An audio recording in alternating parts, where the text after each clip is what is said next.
So what you see here is the Pope at the G7 summit with world leaders. And as we know, the Pope is one of the most respected human beings on the planet as it stands already, which is something that is being talked about in prophecy.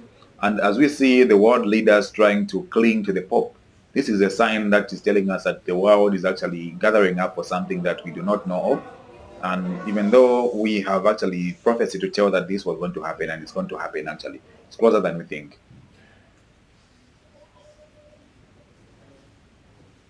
So that's the American president, Joe Biden.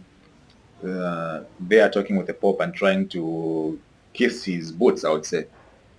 And all these leaders are here doing the same as well.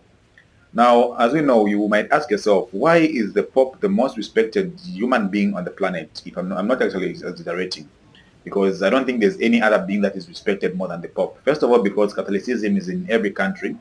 In the olden days, the papacy would actually starve nations by using religion.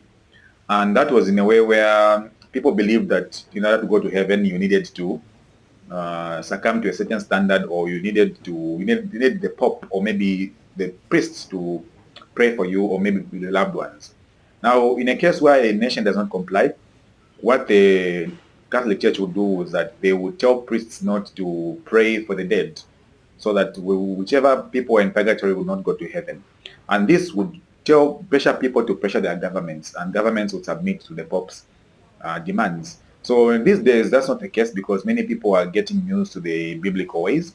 However, there are many ways in which they are trying to do that, in that now Catholicism is everywhere and people are back to political correctness, which is what led to the papacy gaining its power.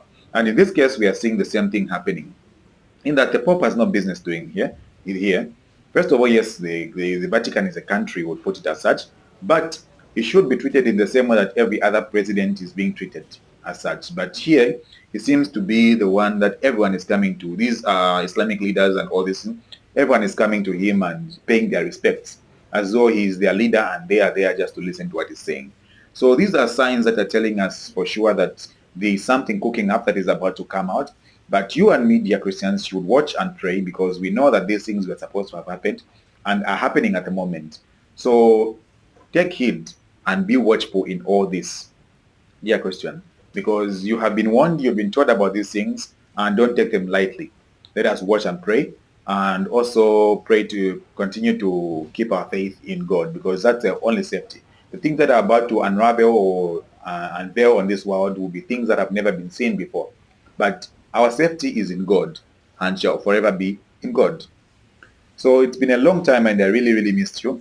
I'm back now. I'll be posting every once in a while. So kindly do subscribe, like, and share, and also give other people, this video so that they should get to see what's happening in the world. And they should be vigilant. And thus we have the title End Time Vigilance. So thank you very much for watching. This is Maxwell with End Time Vigilance. I wish you a wonderful day, afternoon, and evening. Bye-bye.